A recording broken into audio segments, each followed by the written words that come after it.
গল্পের শুরুতে আমরা মুকে দেখতে পাই সেদিনই মুয়ের ইউনিভার্সিটিতে প্রথম দিন। ইউনিভার্সিটিতে ঢুকতে ঢুকতে মু ভাবছে সে এই ইউনিভার্সিটিতে এসেছে গুয়ার জন্য, কিন্তু সে এখনো জানে না গুয়া এই ইউনিভার্সিটিতেই অ্যাডমিশন নিয়েছে কিনা।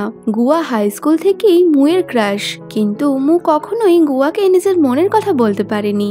ইউনিভার্সিটিতে ঢোকার পরেই মু দুটো মেয়ের কাছে জানতে পারে ইউনিভার্সিটিতে একটা নতুন হ্যান্ডসাম ছেলে এসেছে, সে খুব ভালো বাস্কেটবল খেলে। এই কথা শুনেই মু বুঝতে পারে ওই হ্যান্ডসাম ছেলে আর কেউ নয়, গুয়াই হবে। মু তাড়াতাড়ি প্লেগ্রাউন্ডের দিকে চলে যায়। আর ফ্ল্যাশব্যাকে আমাদের দেখানো হয় হাই স্কুলের সময় এইরকমই একদিন মু গুয়ার খেলা দেখতে গিয়েছিল। প্লেগ্রাউন্ডে দাঁড়িয়ে মু ভাবছিল বাস্কেটবলটা যেন তার মাথায় এসে পড়ে। আসলে বল পড়ার বাহানায় সে চাইছিল গুয়া যাতে তার সাথে কথা বলে। ঠিক তখনই বলটা সে মুয়ের মাথায় পড়লে গুয়া মুকে পিঠে তুলে ডাক্তারের কাছে নিয়ে যাওয়ার জন্য রওনা হয়। সেই সময়তেই বোঝা যায় এই সবকিছুই ছিল তার কল্পনা। আসলে তো বলটা মুয়ের মাথায় না পড়ে তার পাশে দাঁড়িয়ে থাকা মেয়েটার মাথায় পড়ে। ফলে মুয়ের আর গুয়ার সাথে কথা বলা হয় না। মু সবসময় গুয়ার কথাই ভাবতো। গুয়া ছিল তার পাওয়ার পয়েন্ট। যখনই তার পড়াশোনা করতে ইচ্ছা করতো না, সে গুয়ার ফটো দেখতো আর আবারও নিজেকে চার্জ আপ করে পড়াশোনা শুরু করে দিত। তো দেখতে দেখতে তাদের হাই স্কুল শেষ হয়ে গেলে মু ঠিক করে স্কুলের শেষ দিন সে গুয়াকে নিজের মনের কথা জানাবে। তো প্ল্যান মতো মু গুয়ার ক্লাসে গেলে সে টিচারের থেকে জানতে পারে গুয়া চলে গেছে। এই দেখে মু অনেক আপসেট হয়ে যায়, তার হয়তো আর কখনোই গুয়ের সাথে দেখা হবে না। তো বর্তমান সময় ইউনিভার্সিটির প্লেগ্রাউন্ডে বসে মু ম্যাচ দেখছিল, তখনই বাস্কেটবল এসে তার মাথায় পড়ে। মু ওপরে তাকাতেই দেখে গুয়া তার সামনে দাঁড়িয়ে রয়েছে। তো মু তাকে দেখে অনেক খুশি। মু তো ভাবতেই পারেনি গুয়াকে এসে আবারও কাছে পাবে। গুয়াও তাকে দেখে চিনতে পারে, কারণ মুয়ের পাগলামির জন্য গুয়া হাই স্কুলে কয়েকবার তাকে লক্ষ্য করেছিল। মু লাইব্রেরিতে গিয়ে বই নিচ্ছিল, তখনই গুয়া সেখানে এসে মুকে রাতে তার সাথে ডিনারে যেতে বলে। ডিনারে যাওয়ার কথা শুনে মু অবাক হওয়ার সাথে সাথে খুশিও হয়। সে ভাবে এটা হয়তো তাদের প্রথম ডেট। অনেক সুন্দরভাবে রেডি হয়ে মু রেস্টুরেন্টে পৌঁছে গেলে গুয়া সেখানে আসে, কিন্তু এ কি, গুয়া তো সাথে করে তার বন্ধুদেরও নিয়ে এসেছে। আসলে তারা সবাই একসাথে হাই স্কুলে পড়তো, তাই গুয়া সবার মিট আপের জন্যই ডিনার প্ল্যান করেছে। কিন্তু বেচারা মু কত স্বপ্নই না দেখলো। যাক, স্বপ্ন ভেঙে যাওয়ার পর তারা একসাথে ডিনার করতে বসে, কিন্তু মু গুয়াকে ইমপ্রেস করার জন্য খুব কম পরিমাণ খাবার খাচ্ছিল। আসলে চায়নায় এটা প্রচলিত যে মেয়েরা যদি কম খাবার খায় তার মানে সেই মেয়ে অনেক হেলথ কনসাস। তাই মু ও গুয়াকে ইমপ্রেস করার জন্য তাকে সেটাই দেখানোর চেষ্টা করছে। ডিনার করে বাড়ি ফেরার সময় একটা বিড়াল বাচ্চাকে দেখতে পেয়ে মু অনেক এক্সাইটেড হয়ে গেলে গুয়া মুয়ের এই কিউটনেস দেখে তার মাথায় হাত বুলিয়ে দেয়। ব্যাস আর কি, এতে মুয়ের ভালোবাসার পারদ আরো কয়েক ডিগ্রি চড়ে যায়। তো পরের দিন পড়া না পারার জন্য মু ক্লাস টিচারের কাছে বকা খেলে গুয়া তার প্রশ্নের উত্তর দিয়ে মুকে বকা খাওয়ার হাত থেকে বাঁচিয়ে নেয়। এতে স্বপ্নের রানী আবারও গুয়ের সাথে স্বপ্ন দেখতে শুরু করে। ফলে টিচার তাকে খুব বকা দেয়। তো ক্লাসের পর গুয়া মুয়ের সাথে তার উইচ্যাট আইডি শেয়ার করলে হোস্টেলে ফিরে মু ফোন হাতে বসে থাকে কখন গুয়া তার রিকোয়েস্টটা একসেপ্ট করবে। কিছুক্ষণ পর মুয়ের অপেক্ষা শেষ হয়। গুয়া রিকোয়েস্ট একসেপ্ট করলে মু গুয়ার প্রোফাইল থেকে তার পছন্দ অপছন্দের বিষয়গুলো দেখতে শুরু করে। গুয়ার পছন্দের বিষয় ছিল বাস্কেটবল, কফি আর অ্যাস্ট্রোনমি। গুয়াকে ইমপ্রেস করার জন্য মু বাস্কেটবল খেলার চেষ্টা করলে সে বুঝতে পারে বাস্কেটবল খেলা তার দ্বারা হবে না, তাই সে অ্যাস্ট্রোনমির কিছু বই আর কফি নিয়ে গুয়ার জন্য কলেজের বাইরে অপেক্ষা করছিল। তো গুয়া সেখানে এসে মুয়ের হাতে অ্যাস্ট্রোনমির বই দেখে তাকে নিয়ে কলেজের টেরিসে যায়, যাতে সে মুকে ভালোভাবে স্টার্সদের দেখাতে পারে। টেরিসে গিয়ে গুয়া মুয়ের অনেকটা কাছে চলে আসলে মু তো মনে মনে ভাবে এই অন্ধকার টেরিসে তারা দুজনই রয়েছে আর গুয়া তার এত কাছে আছে। গুয়া মুয়ের গালে হাত দিলে মু চোখ বন্ধ করে নেয়। সে ভাবে গুয়া হয়তো তাকে কিস করবে, কিন্তু তখনই গুয়া মুয়ের গালে বসা একটা মশা মারে। ব্যাস, এতে আবারও মু তার স্বপ্ন থেকে বাস্তবে ফিরে আসে। এরপর গুয়ার বন্ধু চ্যান এসে বলে তাদের সেমিস্টারের প্রজেক্টের জন্য ফটোগ্রাফারের দরকার। মু জার্নালিজম নিয়ে পড়াশোনা করত, তাই গুয়া ফটোগ্রাফির জন্য তাকে সাহায্য করতে বলে। মু ভালো মতো ফটোগ্রাফি না পারলেও গুয়াকে ইমপ্রেস করার জন্য সে সাহায্য করতে রাজি হয়ে যায়। এমনকি নিজের সমস্ত পকেট মানি দিয়ে সে একটা দামি ক্যামেরাও কিনে ফেলে। এত কিছুর পরেও মুয়ের শান্তি না হলে সে তাদের কলেজের সব থেকে সুন্দরী মেয়ে লিউইর থেকে টিপস নেয় কি করে ছেলেদের ইমপ্রেস করতে হয়।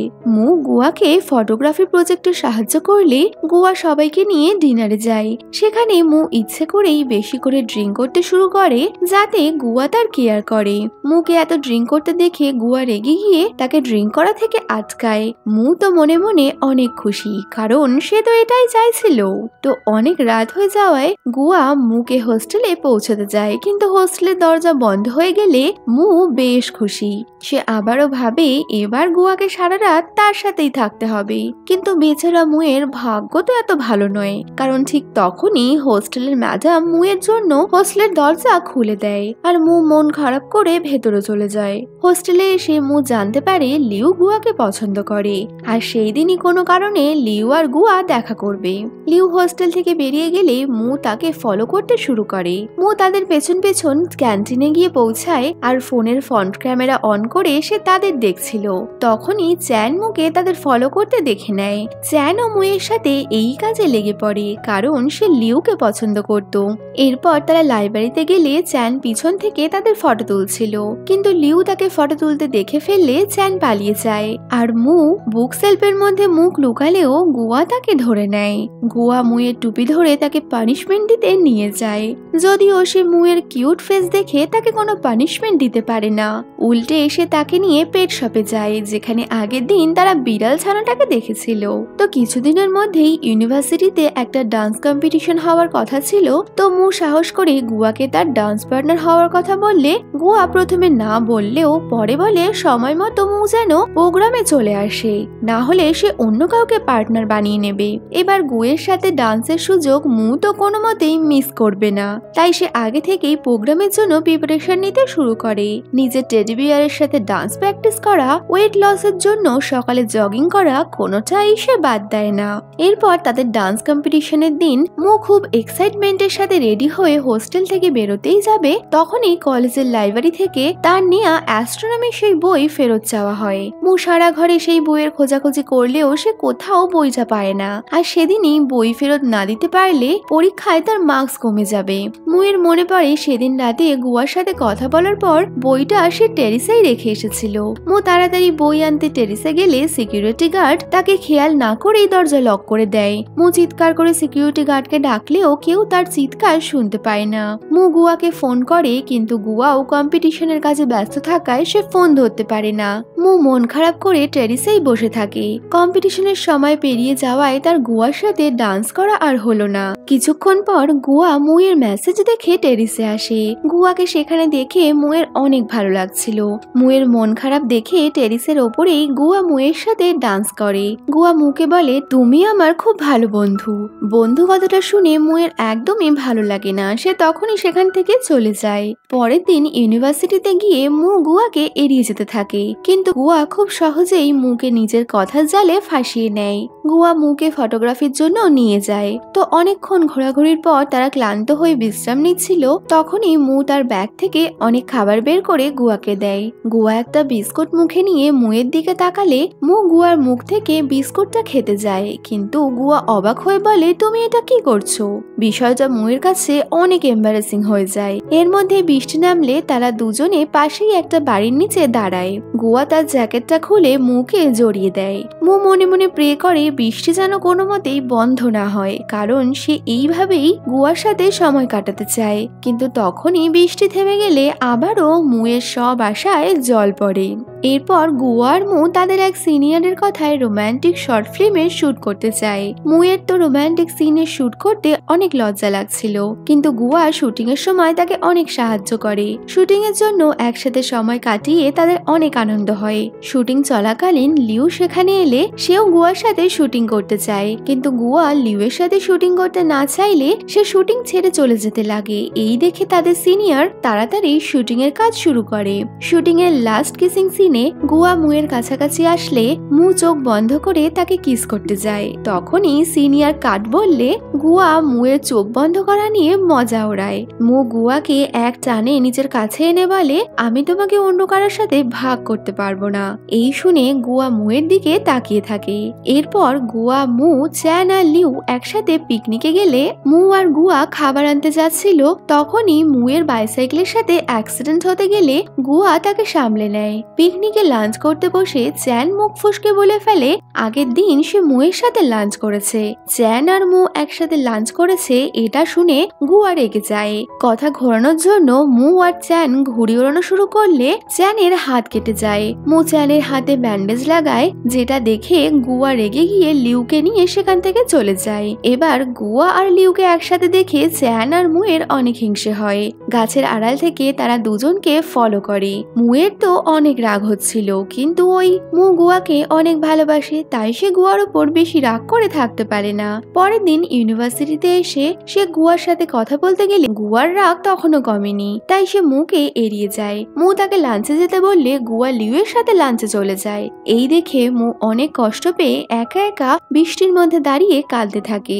গুয়া ছাতা হাতে নিয়ে সেখানে এসে মুকে জড়িয়ে ধরে। মু তাকে দূরে সরিয়ে বলে, আমি জানি তুমি লিউকে ভালোবাসো। এই শুনে গুয়া হেসে ফেলে, কিন্তু সে কিছু বলে না। মু হোস্টেলে গেলে লিউ বলে আজ সে গুয়াকে তার মনের কথা জানাবে। লিউ যাতে গুয়াকে প্রপোজ না করতে পারে তাই মু গুয়াকে কেক বানাতে নিয়ে যায়। লিউয়ের থেকে দূরে রাখার জন্য মু সারাদিন গুয়ার সাথে সময় কাটালেও তার শেষ রক্ষা আর হলো না। তারা রাত্রিবেলা হোস্টেলে ফিরছিল, তখনই লিউ গুয়ার কাছে এসে তাকে প্রপোজ করলে গুয়া তো তখনই না বলে দেয়। কিন্তু মু দূর থেকে তাদের দেখে সেখান থেকে যেতে গিয়ে পা স্লিপ করে পড়ে যায়। গুয়া লিউকে ছেড়ে দৌড়ে এসে মুকে কোলে তুলে ডাক্তারের কাছে নিয়ে যায়। অনেক রাত হয়ে যাওয়ায় তারা আর হোস্টেলে ফিরতে পারে না। গুয়া মুকে নিয়ে কাছেরই একটা হোটেলে যায়। তো তারা দুজন একসাথে হোটেলে থাকবে এইটা ভেবে তো মুয়ের অনেক খুশি হয়। মু বসেছিল আর গুয়া শাওয়ার নিয়ে বাইরে আসে। শাওয়ারের পর গুয়াকে আরো হ্যান্ডসাম দেখাচ্ছিল। রাতে তারা একসাথে শুলে গুয়া মুয়ের কাছে এসে তাকে কিস করে, আর এইভাবেই তারা একটা সুন্দর নাইট স্পেন্ড করে। কিন্তু কিছুক্ষণ পর দেখা যায় এই সবকিছুই মুয়ের কল্পনা। আসলে হোটেলে তারা আলাদা আলাদা ঘরেই ঘুমিয়েছিল। পরের দিন সকালে গুয়া মুকে হোস্টেলে ছাড়তে এলে চ্যান মুয়ের পায়ে চোট লেগেছে দেখে গুয়াকে বলে মুয়ের খেয়াল রাখতে। চ্যানের কথায় গুয়া মুকে কোলে তুলে কলেজের সিঁড়ি দিয়ে ওপরে নিয়ে যায়। তাড়াতাড়ি সুস্থ হয়ে ওঠার জন্য গুয়া মুকে হেলদি খাবার এনে দেয়। সে সবসময় মুয়ের অনেক খেয়াল রাখে। মু একটু সুস্থ হলে গুয়া তাকে নিয়ে শপিং করতে যায়। শপিং এর পর তারা একটা রেস্টুরেন্টে লাঞ্চ করতে গেলে সেখানে মুয়ের এক পুরনো বান্ধবী আসে। মু সেই বান্ধবীকে বলে গুয়া তার বন্ধু, কিন্তু গুয়া ভেবেছিল মু হয়তো বলবে সে তার বয়ফ্রেন্ড। তো বন্ধু কথাটা শুনে গুয়া রাগ করে হোস্টেলে ফিরে আসে। বেচারা মু তো বুঝতেই পারে না হঠাৎই গুয়া কেন রেগে গেল। সে গুয়ার পেছনে গেলে গুয়া বলে তুমি আমার থেকে দূরে থাকো, আমি তো শুধুই তোমার বন্ধু, তো বন্ধুর সাথে দূরত্ব বজায় রাখাই উচিত। এই শুনে মু কাঁদতে কাঁদতে বলে আমি হাই স্কুল থেকেই তোমাকে পছন্দ করি, কিন্তু তুমি কোনোদিনই সেটা বোঝোনি। এই বলে মু চলে যায়। এরপর থেকে তারা কেউই কারোর সাথে কথা বলে না। দিন দিন মুয়ের অবস্থা আরো খারাপ হচ্ছে। সে সবসময় ডিপ্রেশনে থাকে। লিউ মুয়ের এই অবস্থা দেখে গুয়াকে বলে তুমি যদি মুকে ভালোবাসো তাহলে ওকে সত্যিটা বলে দাও। গুয়া মুয়ের রাগ ভাঙাতে তার জন্য খাবার নিয়ে গেলে মু সেই খাবার ফেলে দেয়। সে গুয়ার সাথে আর কোনো কথা বলতেই চায় না। মু এইভাবে তাকে এড়িয়ে যাবে গুয়া ভাবতেই পারেনি। এবার গুয়াও মুয়ের অভাবটা খুব ভালো মতোই অনুভব করতে পারছিল। তারও সবসময় মুয়ের কথাই মনে পড়ছে। ওদিকে চ্যান লিউকে রেড রোজের বুকে নিয়ে প্রপোজ করলে লিউ তাকে রিজেক্ট করে দেয়। দুই বন্ধু মনের দুঃখে বেওয়ারা আশিক হয়ে ঘুরে বেড়ায়। চ্যান গুয়াকে সাহায্য করার জন্য মুকে ফোন করে টেরিসে আসতে বলে। গুয়া আগে থেকেই গোলাপের পাপড়ি দিয়ে পুরো টেরিস সাজিয়ে রেখেছিল। মু সেখানে এলে গুয়া তার হাত ধরে বলে আমি তোমাকে ভালোবাসি, তবে আজ থেকে নয়। যে যেদিন তোমাকে প্রথম হাই স্কুলে দেখেছিলাম সেদিন থেকেই আমি বোকা, তাই তোমাকে কিছু বলতে পারিনি। মুয়ের চোখে জল চলে আসে। চোখের জল মুছিয়ে গুয়া তাকে কিস করে। মুও সব অভিমান ভুলে গুয়াকে জড়িয়ে ধরে। ওদিকে লিউ বুঝে যায় অনেক ছেলে তাকে পছন্দ করলেও চ্যানের মতো কেউ তাকে ভালোবাসবে না, তাই শেষ পর্যন্ত সে চ্যানের সাথে বিদেশে চলে যায় পড়াশোনা করতে। তো এখানেই শেষ হয়ে যাচ্ছে এই রোম্যান্টিক গল্পটা। ভালো লাগলে লাইক শেয়ার করো আর চ্যানেলটা সাবস্ক্রাইব করো। তো দেখা হচ্ছে পরের ভিডিওতে। বাই।